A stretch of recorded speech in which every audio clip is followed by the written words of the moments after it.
What's up, guys? It's Chris from Pursuit of Possibility. Welcome to my channel. It's committed to sharing positive perspective and practical strategies to live life fully.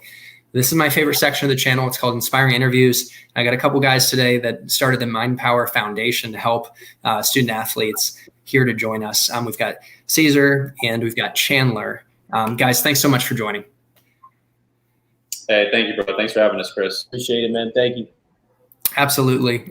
Really curious to learn more about what you're doing and share it with the audience so they can, figure out how to support. But one theme I wanted to touch on today is adversity. And I was joking with you, Chandler. We tried to do this interview before. We didn't post it because we had some spotty internet connections. We were like 10 minutes through, and then all of a sudden it wasn't working. That we had our little dose of adversity. But could you guys talk a little bit about what adversity is to you and how, I guess let's just get the conversation going on the topic and how you face adversity in your lives. Yeah, I'll go ahead and start. To me, adversity is trials that you face in life. So that can come in any form. And at MindPower, we focus on more mental adversity, what's become pretty prevalent in young people's lives is their mental health. So we recently actually did a 5K fundraiser, and all the funds that we raised are going to be going towards cause of therapy for students and student athletes in high school. And furthermore, what adversity means to me personally is just the obstacles that are in everybody's lives, right? So whether it be, you're getting nervous before a big exam as a student, we have a big game coming up, just those feelings of self-doubt, then they may start to creep in. So those are some things that, here at MindPower, we kind of help our students work through. So, guys, I love that. I love that you did the 5K. You're raising money that's going specifically towards mental health. It's not like I'm letting the cat out of the bag when I say that I see a therapist myself. I think my audience, I'm very vulnerable and open with them. I think it's so important, like whether you're doing well in your life or struggling with anxiety and depression. And, something that led me to start Pursuit of Possibility was my challenges as a kid with anxiety and depression. And it's something that I really think we can deal with effectively. We can work through and even turn into our competitive advantage in a way. So I think like you guys said, mental adversity and mental barriers is, that's so human. It's so common. What are some ways or tips that you offer your students to deal effectively with some of the challenges in our mind? So one thing that we do with all the athletes that are in our programs is we have supporting systems. So we've volunteered our time, countless hours of one-on-one coaching with athletes to make sure that they're covered in every aspect of their lives. So if there's anything that we can't handle, we make sure to increase their network and put them in touch with the professionals that they need. And just to add on that as well, I think one of the first things we kind of teach everybody is just breathing and visualization techniques. So those are two big ones that we kind of help out with our students directly. A lot of people don't really understand. You take about 20,000 breaths a day. And if you just focus, just a couple of them on just quieting your mind, because, your mind has a tendency to run sometimes at 1,000 miles an hour. So one of the first steps to do for anybody that I personally teach for my athletes and whoever's involved in our MindPower community is breathing. And then it's just visualizing what your goals are and hopefully setting them out. So if you're going through an anxiety moment, just remember to breathe first and then visualize what you need to do in order to hopefully work out of that situation. So I love that. I've noticed the times when I'm anxious or stressed, it could be talking to a cute girl, talk about a high performance moment right there, or in sports, right? I played baseball. I notice my breathing and it's shallow. I'm tense. I feel tension in my body. So it is amazing. And I love what you're teaching, how the breath is a powerful tool to anchor you and presence you. I know it's common in meditation and to, take you almost out of your head and into your physical body. And it sounds tell me your thoughts, guys. You're probably more of an expert than me, but a certain portion of our breath keeps us alive, like oxygen, but there's a good portion that actually goes towards our emotional regulation. Have you guys looked a little bit into the science? I'm sure you have, behind some of this stuff, like breathing. So I'm by no means an expert when it comes to cycles, but definitely very well versed just from my time just prepping for the military, for the special forces, and just learning about the different types of breathing techniques. Box breathing is a very popular one that I see on the board. There's also different types, triangle breathing and stuff like that. So To answer your question directly, yes, there's definitely a correlation between your breathing and your emotions and your thoughts. And it's just a simple matter of being aware about, while you're in those moments, just take a moment and breathe. Can't tell you how many times I've dealt with kids and athletes and they're freaking out and like coach or Caesar, like, I don't know. And I'm like, dude, breathe. You're fine. Dude, So, I'm going to put you guys on the spot right now, but can we do this together? Can we do a box breathing? Is that weird? of course. Like, let's show the audience, like if they haven't done it, because I even had a coach that taught me, but I'm going to lean on you guys just to lead us through like one round, just to kind of do it. So, awesome. Yeah. So it's going to be a 4-second inhale through the nose, 4-second hold, and a 4-second exhale through the mouth. And you got to make sure, even if you feel like you can't inhale, exhale anymore, but you still perform the inhalation and the exhalation for the full 4 seconds. So we're going to start off with a deep inhale here. So on 3, 1, 2, 3, inhale. Hold. Exhale.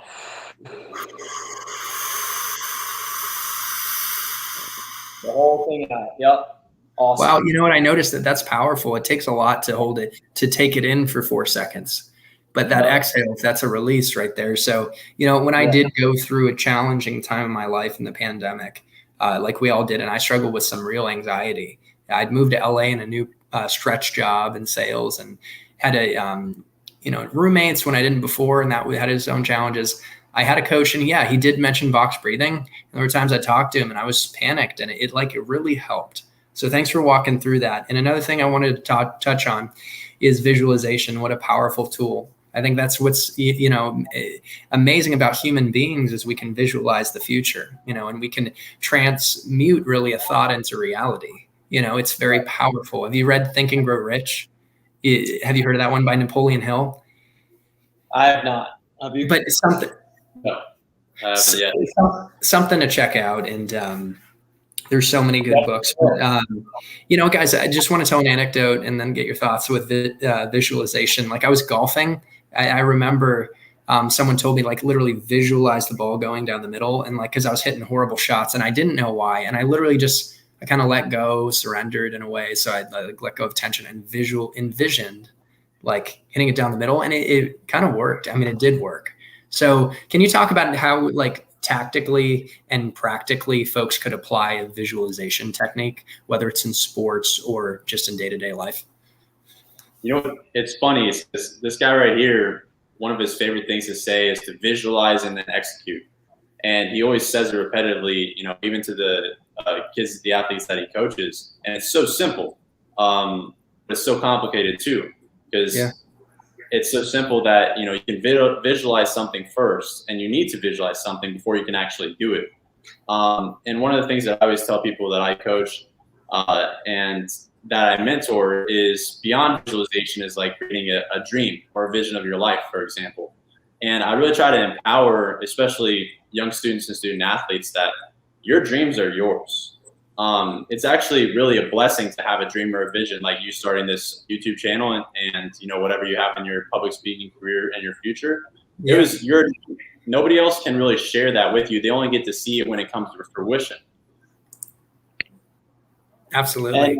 And one more thing here is like MindPower started off of a vision, and just to kind of get a little bit into our backstory here, it's actually funny how MindPower is kind of conceptualized because Chandler and I, we've been friends, we've been good friends for the last 5 years and got our ups and downs in our friendship just like anything else. And we actually came to a breaking point one night, and I'm sure you've had many of those 2 a.m. conversations. And we got my best friend Vince. Yeah, totally. Yep. Yeah. So we just sat down with each other, and I've always told this guy here that he's a Division I athlete, that he should have continued playing in college and in soccer and basketball. And, we just, one thing led to another, and then we kind of just started talking about, well, why didn't we? Because I was a summer and baseball player as well. And that's something that for me, I always kind of asked myself when I was in college, like, why am I not a collegiate athlete? And we just sort of talked, and then, this is kind of how MindPower was founded. So, yeah. Perfect example, vision. Yep. Yeah, and could you talk more specifically and like what's the why behind this thing? Because I think it's a beautiful thing you're doing.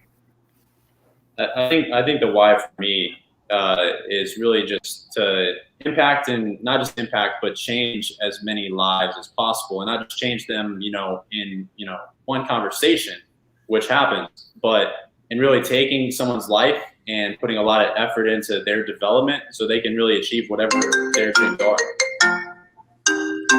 Absolutely. Did we lose you? No, you got me. I'm still here. I was enjoying that nice jam, nice ringtone. It's my favorite song. So guys, I love that. And do you have any color to add to the why, Caesar?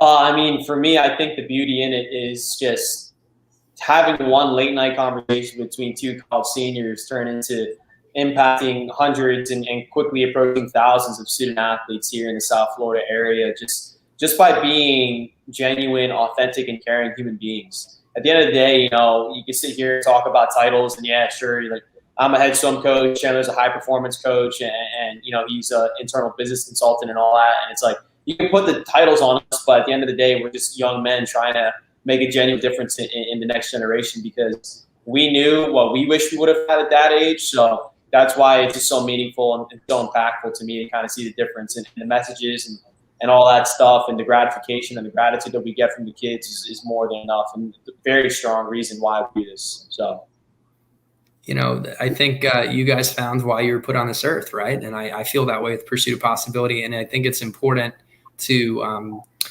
figure out what that gift is, what that purpose is, and give your gift fully. And so I commend you for that. I think that's important. And extremely important. Importance an understatement. And Pursuit of Possibility really is committed to people tapping into their authentic ability to create the life they want, and again, give their gift. And so that makes me think of the realm of entrepreneurship. I feel like folks who might enjoy my channel might also be entrepreneurial, right? And like taking on challenges and building things. And that's what you guys have done. So maybe that could be a good topic to talk about. What are your thoughts on like what your entrepreneurial journey has been, whether it's the challenges and the successes? Like, talk about that, and like, what does it take to succeed as an entrepreneur? That's actually a pretty good question, because I think that's how we kind of connected. Is we could see, I reached out to you, and I could see that we had kind of similar, like minds, like visions, and the passion for entrepreneurship was already obviously there. But this company actually, was founded, and I was looking for an opportunity. Like he said, we were coming out of our senior year in college. I didn't know what I was doing when I was going to finish college, as a lot of students, do. And I was pretty anxious for an opportunity to, make something of myself and also do something that I enjoy, which is at the end of the day what everybody wants. They want to be happy. They want to enjoy what they do. So I was able to, bridge my passion for helping others, right, with entrepreneurship by forming this nonprofit corporation.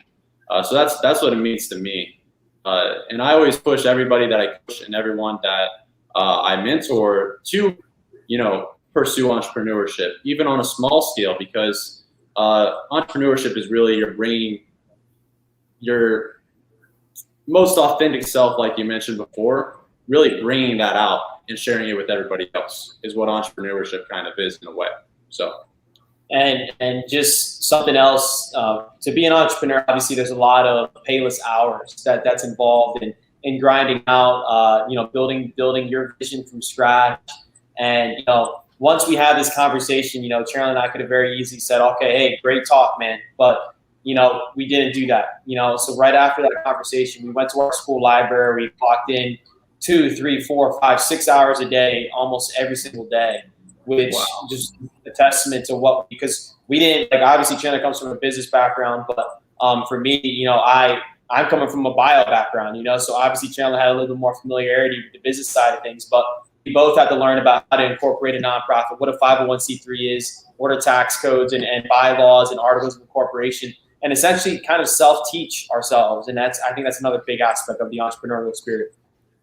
Yeah. So what I'm hearing is you're willing to, be persistent and put in the work. You're willing to learn new things that you had no knowledge about.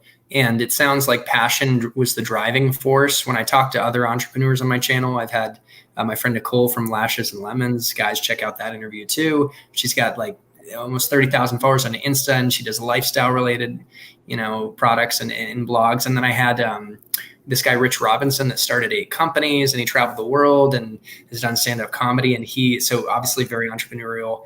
And I'm seeing all these parallels of what you're saying and what they're saying. But passion is a driver, of course, too.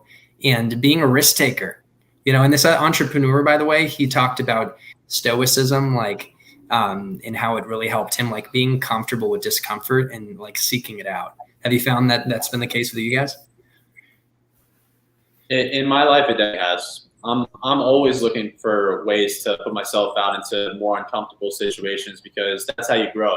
And, being an entrepreneur myself too, and trying to start more businesses in addition to this one, I'm always looking for new opportunities to put myself in challenging situations to, like I said, grow physically, mentally, in any knowledge and business and life, you name it. Okay, guys. So I know we're probably coming up on time. Y'all are busy folks. You got calls. I probably do too. But there's a couple things I want to finish up with. If each of you could give 1 or 2 high performance habits beyond the breathing and visualization that you implement or teach, that would be good. And then I'd love to hear a story of an individual. You could share their name or not that you impacted. And then I'd like to give the audience the opportunity to follow or contribute or support. So could we maybe start with, each of you, maybe Chandler, you want to start 1 or 2 high performance habits? I'll go ahead and let Caesar lead this one here. Yeah. Okay. So for me, for those of you that don't know, I'm actually the head swim coach at St. Thomas University here in Miami. So a couple big things that are high performance tips is habit formation. That's something that I always challenge all of my swimmers to do. And what I mean by that is you need to take a very hard look at yourself in the mirror and kind of reflect on your daily routines. Are you using, number one, time utilization, right? What time are you using to benefit yourself, and what time are you using that you could be using better? And that's something that this guy here has helped me with as a coach as well, that I definitely preach to all of my swimmers, and something that I myself am working on currently as well. So that's definitely one high performance tip. And then the second one, I think, it's funny that you asked this question, because literally before this call, Chandler and I were talking about my outline and plan for the fall and for my training program. And one of the other big aspects of it for me is nutrition, right? So that's another big challenge for me. That's another high performance habit, and something that this guy will probably elaborate on, because you are what you eat. You know what I mean? So if you're eating fast food and junk food every single day, you're definitely not fueling your mind on a level that is going to, obviously be at that high performance that you're looking for. I'm going to save my story for after Chandler's 2 high performance tips. He's probably smiling over here because him and I talk a lot about nutrition. So, Chandler. Okay, cool. Awesome. My major tips would be to, generally focus on self-discipline, but more specifically, if you're looking for a habit that's going to instill discipline, one of the things we're actually working on with our mentorship team right now is adopting the habit of reading. And there's several reasons of doing that. First of all, leaders are readers. It's true what they say. And the reason that, that is because when you read, you can basically absorb someone's life knowledge, their best tips and secrets as to how they succeeded in life. And now you've absorbed their knowledge, right? And then you can pay it forward and teach another how to do the same, right? And another thing that I really like about reading is it teaches you really important life lessons of how to start something. Okay, it's the first thing you need to do as a person if you're looking to succeed is get really good at starting things. Okay, if it's in terms of being an entrepreneur in a business, most people don't, because usually because of their fear, they don't ever actually start or get around to starting a business. And incorporating a business and getting one set up initially is actually not all that challenging. It just takes a little bit of a learning curve, some time devotion, and maybe a little bit of capital, right? And so, you get really good at starting things, then you move on to the next phase, right? The next phase is learning how to follow through. Okay, follow through in your relationships. Follow up with your connections. Following through with his athletes on his own actions, leading by example. Close the deal, right? You get the conversation going. I'm in sales, but are you going to close the deal? Are you going to progress and close it? That's a different story. Right. So exactly, and then following up, like I said, following through and learning to, let's say in the terms of reading, getting to the end and completing the book, feeling that accomplishment that you've completed what you started. So those are my pieces of advice. And for you, that would be closing the deal, right? Closing the deal. And then beyond that is maintaining that relationship. with that person that you owe that business that you closed the deal on, because there's going to be future opportunities. They're going to give you referrals. Infinite opportunities to present themselves going forward. Guys, those were great tips. And I think relationships are an asset that is invaluable. The opportunities that continually come from it in business and in life is pretty incredible. So, that's a good point. And I think one thing I wanted to touch on too, in response, Chandler, to you talk about starting and finishing things, is that when you finish a project, you could be doing a monster one, like writing a book or maybe close a deal or do something. It shows you that you are gritty, and it shows other people that too. And I think it unlocks a growth mindset. I was reading like Carol Dweck or something like that. So that we could go down a rabbit hole there, but that kind of sparked in my mind. So guys, those were great tips, like really good, worth the price of admission for this folks watching out there.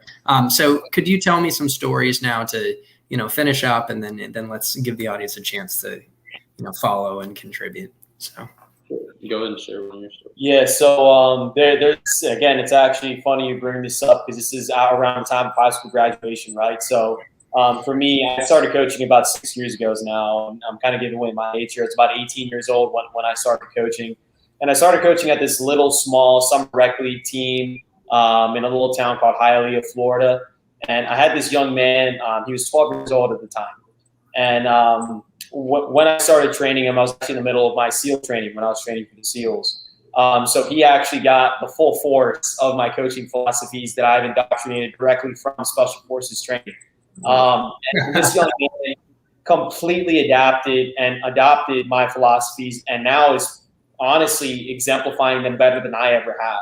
He's honestly one of the biggest inspirations for me as a coach, seeing his progress, seeing him grow up from a 12-year-old kid to now 17, 18-year-old going into his senior year of high school, starting to get into the college recruitment process. It's truly humbling to see how much of an impact I've had on this young man's life. And it's been a true pleasure coaching him and really seeing how he develops. So he's probably going to end up watching this. So his name's Anthony Ravina, and he's definitely been an absolute pleasure to coach. So shout out to you, man. Absolutely. Shout out to you, my brother. Excited for your future. And that gave me chills. I love that story. And one thing I admire, it sounds like, is he had that coachability, which is hard you almost can't even teach that. So he was able to apply what you taught him and take it to a whole other level. And who knows who he's going to impact, right? That's exponential right there. Exactly. So Chandler, you're up, man. Hey, man. So you touched on something that's really important, actually, is coachability. And that comes with the desire to learn, which is something that Anthony had. He was excited to learn from Caesar. And actually, when we started MindPower, the first program that I created is called the Athlete Mentor Program.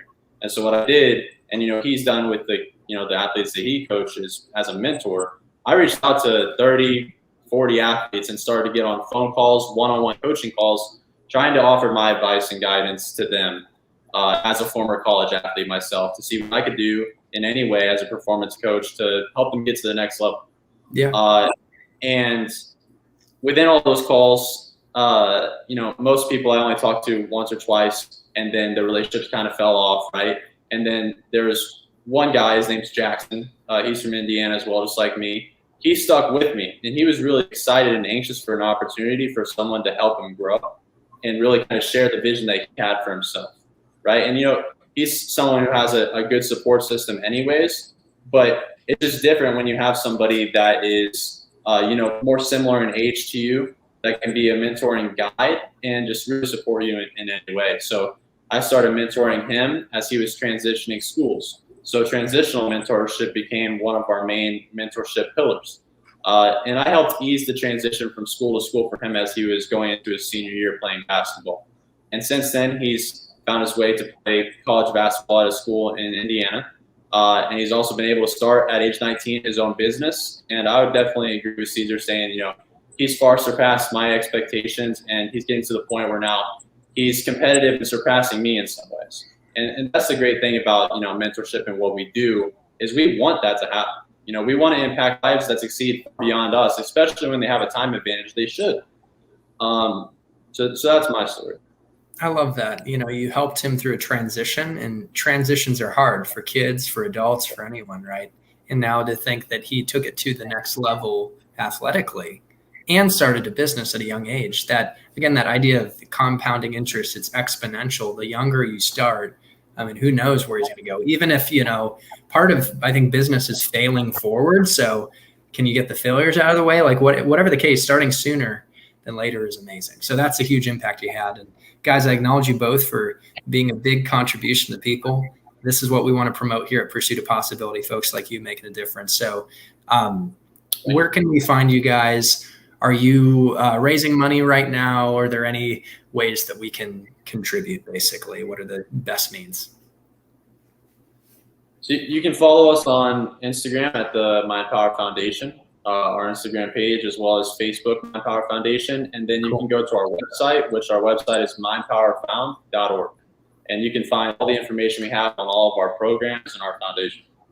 Yep. And just to reiterate here, just a simple follow and a repost of one of our stories on Instagram, just spreading awareness for the community, right? Because what we see is MindPower is not only just a foundation, but a community of people, right, that are recognizing the need for mental health support, talking about mental adversity, and really just building that sense of community again. That's what we've envisioned from the beginning, and that's what we're very happy to say is very rapidly developing here. So, yep.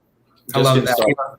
Guys, we just wrapped up mental health, I think, awareness month. So this is very apropos because we don't want it to just stick to a month. We want to keep that going. It's very important. It's important to shed light on it. And guys, for those of you out there and for you guys too, I don't think I told you, I have a whole series on mental health and cognitive distortions coming out the next handful of weeks. It's actually 16 mini videos on different types of ways that our brain lies to us.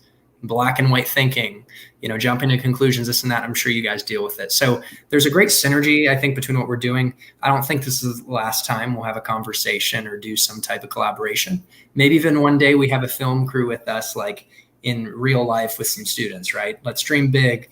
And so I will post, guys, the links to the website, the Facebook, the Instagram, and make sure we all share MindPower Foundation, some of the stories to get awareness out there. Final thought, guys, like where do you see this heading? Let's kind of proclaim the vision a little bit. Where could it go? I see as we've been spending a lot of time fine tuning the foundation and our programs, but we've really got all the tools in place, all of our team and structure to really make some, rapid expansion. And what that looks like is starting to build our programs and implement them into schools, into classrooms, with teams, clubs. It's going to look like a lot of public speaking opportunities, both live events and online, because of how easy it is to communicate now. And just growing our community into the thousands is coming very soon, and then tens of thousands, and really as far as we can take it after that, just impacting as many lives as possible. Absolutely. Yeah, for me, I think that this foundation is going to be nationwide sooner rather than later, and that we are going to help and impact every single kid, every single student athlete that has a dream, that may not have the support system that they need, but they can look to us, our community, as a kind of platform for them to not only voice their concerns, but feel part of something bigger than themselves. That's what I kind of see as the general vision for MindPower. And we have a lot of great projects in development, so very excited to hopefully, share this with your community and your following. And, obviously, thank you for having us. It's a pleasure to be here. Of course, I stand for that possibility, and I love the community you're building. It's just going to keep going and growing. So, guys, I'll visit you in Miami at some point because that's close to home for me. You got to visit me in Texas and Austin. Thank you for your time, and have a great rest of your night, okay? And all you people out there, subscribe to Pursuit of Possibility for positive perspective and practical strategies to live life fully. Cheers. All right. Bye, guys. See you.